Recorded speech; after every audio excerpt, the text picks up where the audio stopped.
Bonsoir, chers amis internautes. C'est un immense privilège de vous avoir une fois de plus sur nos différentes plateformes. Alors, ce soir, nous sommes en direct de l'émission L'accent grave avec Erika. Ce soir, nous parlerons de l'interview que le président de la FECAFOOT, Samuel Eto'o, a accordé à la chaîne française Radio France Internationale, RFI. Donc, restez scotchés et suivez le débat avec notre expert qui va répondre à toutes les sollicitations, à toutes les questions liées à cette actualité. Bonsoir, Erika. Bonsoir, Magellan. Comment vas-tu? Je vais bien. Merci déjà d'avoir accepté notre invitation une fois de plus. J'espère que votre semaine a été. Non, ça va. Tranquille. Alors, le 20 décembre 2024, Samuel Eto'o, comme je le disais à l'entame de mes propos, a répondu aux questions de Christophe Boisbouvier dans le cadre d'une interview sur la chaîne RFI. Il a notamment évoqué plusieurs questions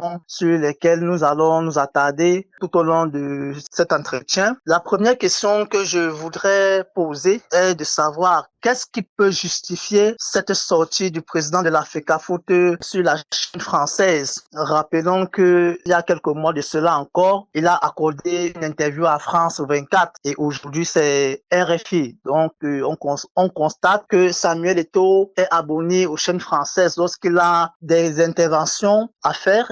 Qu'est-ce qui peut justifier cela? Mais tu sais, Magellan, je comprends pas pourquoi chez nous, on s'arrange toujours à polémiquer sur l'inutile en fait. Je sais pas pourquoi c'est l'inutile qui suscite toujours l'attention des nôtres, alors qu'il y a plus important. Alors, déjà, lorsqu'on dit que RFI et France 24 sont des chaînes françaises, c'est vrai. C'est des chaînes qui sont hébergées en France, c'est des chaînes qui sont dirigées, qui appartiennent au monde médiatique français. Mais il faut surtout savoir que ces chaînes que tu as mentionnées, France 24 et RFI, sont des chaînes françaises dédiées à l'Afrique. C'est pas des chaînes françaises suivies par les Français. Parce que les Français, certains Français ne connaissent même pas l'existence de ces chaînes. Ils ont leurs chaînes qui leur sont propres, RTL, Europe 1, RMC, tout ce qui va avec, Sky One. Mais ces chaînes sont dédiées au continent africain. Et lorsqu'on dit continent africain, ce sont des chaînes qui touchent la quasi-totalité des pays francophones africains. Alors, à partir de ce moment où ces chaînes couvrent un large spectre de population, il est de bon ton pour quelqu'un qui a l'aura, pour quelqu'un qui a la dimension de Samuel Eto'o, lorsqu'il veut s'agresser aux Africains, parce qu'il se réclame toujours, il faut le rappeler, comme Africain d'abord, puis Camerounais, lorsqu'il s'adresse aux Africains de façon générale, il a besoin d'une tribune qui a cette portée. Donc c'est déjà un choix stratégique. Il faut pouvoir toucher le plus grand nombre d'Africains, parce que Samuel ne s'appartient pas. Samuel Eto'o, c'est une fierté, c'est une icône, c'est une légende africaine. Il y a beaucoup d'Africains qui s'identifient à Samuel. Donc lorsque Samuel prend la parole, il ne prend pas la parole pour un groupuscule de personnes. Il prend la parole pour la jeunesse africaine, la population africaine. Donc, rien de mieux que cette tribune qui sont dédiées à cette cause. Et je veux bien m'interroger. Lorsque ces gens écoutent en longueur de journée sur ces mêmes chaînes d'autres personnalités ou leaders africains, pourquoi ne se plaignent-ils pas? Pourquoi ça ne leur cause jamais problème? Lorsqu'ils vont écouter les Didier Drogba, lorsqu'ils vont écouter bon nombre d'autres sportifs, ils ne se sont jamais plaints. Est-ce que si toutes les personnalités africaines s'exprimaient dans les chaînes locales des pays dont ils sont ressortissants, est-ce que étant au Cameroun, eux, ils pourraient avoir le discours tenu? Lorsque Didier Drogba accorde une interview à RFI, est-ce parce qu'il n'existe pas de chaînes en Côte d'Ivoire? Non. C'est parce que le discours se veut beaucoup plus large. Alors, eux, ils sont au Cameroun. Lorsque Didier Drogba accorde une interview à RFI, ils sont bien contents d'écouter cette interview via cette chaîne. Alors qu'ils se disent que autant ils sont contents et heureux d'écouter une interview des autres ressortissants de pays africains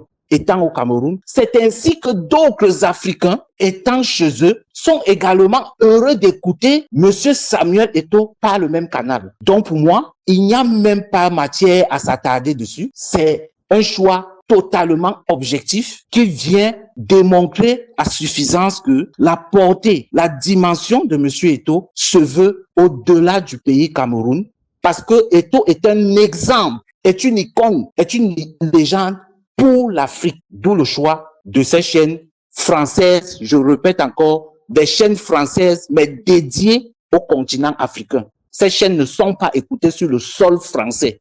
Ce sont des chaînes dédiées au continent africain. Voilà ce que je peux dire d'Ancré. Alors, ce choix a fait couler beaucoup d'encre et de salive dans l'univers médiatique camerounais. Il y a beaucoup de consultants qui se sont prononcés. Il y a des journalistes sportifs qui se sont prononcés. Je prends un exemple Unique Kambe. Unique Kambe qui est le rédacteur en chef du média Foot DC d'ailleurs, qui a estimé que lorsqu'il faut promouvoir les activités de la fédération, Eto'o choisit les médias locaux, mais lorsqu'il faut accorder une interview à la dimension internationale, il s'en va ailleurs. Est-ce qu'on peut pas dire aujourd'hui que c'est justement parce que Samuel Eto'o a constaté que nos médias ne s'étendent pas au-delà des frontières nationales? Merci. Mais je suis amusé d'écouter de telles inepties en fait. Pas venant de toi, bien sûr. Je suis amusé. C'est ce que je disais tout à l'heure d'entrée de jeu, que nous, chez nous, on se caractérise toujours par la bêtise, en fait. Je sais pas si c'est une fierté, si c'est une course à qui sera le plus bête que certains font, mais c'est pas rigolo. Il faut que les gens arrêtent ça. Il faut que les gens arrêtent. Tout à l'heure, dans mon propos introductif, j'ai essayé de donner un aspect de ce qui peut expliquer ce choix. La dimension de Monsieur Eto'o l'impose. Maintenant, si on veut s'attarder sur ce qui sert de médias chez nous, est-ce que nous avons des médias d'abord sérieux chez nous? C'est la question que les gens devraient se poser. Avant d'arriver chez Monsieur Eto'o, qui est une légende, qui est une icône, qui est une identité africaine, surtout les jeunes Africains, donnez-moi un seul joueur professionnel d'actualité qui a un certain aura, qui a accepté d'accorder une interview à une chaîne camerounaise. Donnez-moi un nom. C'est-à-dire avant d'arriver à la dimension de Monsieur Eto'o, qui est le summum de ce qui peut se faire en termes de football. Quels sont tous ces gens qui se plaignent? Quel est le joueur qu'ils ont eu en interview en prime time? Quel est le joueur qui leur a accordé sa confiance pour qu'ils puissent faire une interview? Qui? Personne. Aucun. Pourquoi? Parce que les raisons sont connues. Parce que chez nous, il n'y a aucun critère qui permet de mettre en avant le professionnalisme dans nos médias. C'est simplement ça. Les gens ne peuvent pas venir vers des journalistes qui sont recrutés à la solde de certaines missions. Un média sérieux ne revendique pas, ne crie pas à ce que on ne soit pas venu vers lui pour une interview. Un média sérieux ne se plaint pas de cela. Un média sérieux se construit et ce sont les gens qui sont tout autour, qui voient le travail qui est fait, qui vont solliciter le média parce qu'ils savent que derrière ce média, il y a un audimat important. C'est comme ça que ça se passe. Il suffit pas de pleurnicher, de crier au scandale, de dire ci ou ça, il ne nous accorde pas d'intérêt et tout. Je dis, laissons Monsieur Eto'o qui a une dimension continentale, planétaire. Parce que lorsqu'on dit que Monsieur Eto'o vous accorde une interview, c'est une audience conséquente. Quel est le footballeur camerounais? Je ne parle pas de sportif. Je dis le footballeur camerounais de l'heure qui a accepté d'accorder une interview à un de nos médias, un seul. Les gens passent tous les jours leur temps à gloser sur des thèmes aussi ridicules les uns que les autres. Aucune objectivité dans le traitement de l'actualité. Aucune structuration. Matin, midi, soir, ils organisent des plateaux de Congossa, ils organisent des plateaux de dénigrement, ils organisent des plateaux à charge contre une personne et à la fin, ils souhaiteraient que celui qu'ils découpent sans aucun fondement, sans aucun élément probant, que ce dernier vienne vers eux, leur accorder du crédit. Mais si Monsieur Eto'o va vers ces chaînes, ça veut dire que Monsieur Eto'o lui-même commence à renier ce qu'il incarne. Parce que Monsieur Eto'o incarne l'excellence chez beaucoup d'Africains.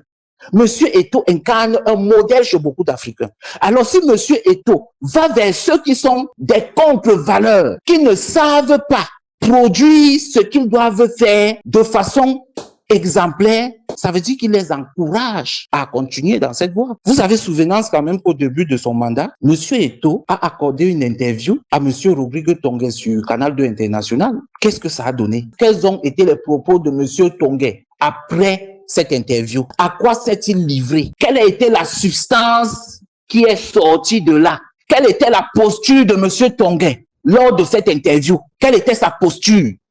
Quelles sont les questions? Comment était orientée l'interview? Monsieur Tonguet avait passé plus de temps à parler, à ramener au devant de la scène les ragots, le Congo-ça, et il a mis de côté tout ce qui était profond pour la compréhension et de la marche de notre football. Il a mis de côté. C'est à ce genre d'interview qu'on veut nous faire revivre? Non. Monsieur Eto'o a besoin d'expliquer un certain nombre de choses. Pour expliquer ces choses, il faut bien qu'on te pose des questions. Là, par exemple, je suis en train de répondre aux questions que tu me poses, Magellan.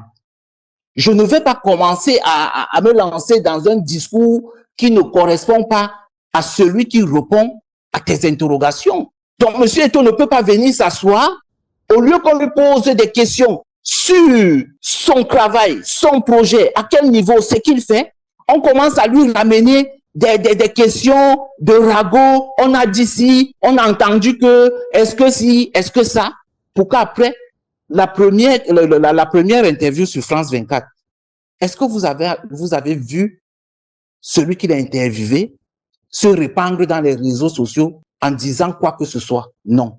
Est-ce que M. Christophe Boisbouvier, qui l'a interviewé dernièrement sur RFI, s'est répandu sur les réseaux sociaux en disant quoi que ce soit? Non. Mais chez nous, qu'est-ce qui s'est passé? Et vous voulez que quelqu'un qui est habitué à l'excellence, après qu'il ait vécu cela, revienne encore vivre ce genre de choses? Non. Si pour beaucoup, ils sont englués dans la médiocrité, parce que c'est ça qui les caractérise, et que c'est cette façon de faire qui les arrange au quotidien. Parce que il faut que lorsque quelqu'un vient sur un plateau, on commence à le traîner dans la boue pour qu'il descende dans cette boue, parce que c'est dans cette boue que les gens se sentent importants. Non, il va aller où des gens ont une certaine hauteur, où des gens ont une certaine tenue, où des gens ont une certaine posture. Avez-vous vu monsieur Boisbouvier avec un téléphone en main, en train de vouloir relayer ce qui lui est proposé, ce qui lui arrive dans son téléphone? Mais de quoi on parle? De quoi on parle? S'ils veulent avoir, je dis bien, s'ils veulent avoir la confiance, ne serait-ce que des footballeurs camerounais, je dis les jeunes qui jouent là actuellement, la confiance de ces derniers, qu'ils commencent à se regarder dans une glace, qu'ils se posent des questions. La télé, c'est pas le buzz. La télé, c'est pas le Congo-ça. La télé, c'est pas venir remplir des missions de dénigrement sur une personne. La télé, c'est l'information. La télé, c'est l'exemplarité. La télé, c'est une posture honorable. Alors, lorsqu'ils épouseront ces valeurs, eux-mêmes verront que beaucoup se reconnaîtront dans ce qu'ils sont. Et alors, à partir de ce moment, on viendra vers eux et ils pourront, à ce moment, profiter de l'image et de l'aura de ce que représentent ces grands sportifs et en particulier Samuel Eto'o.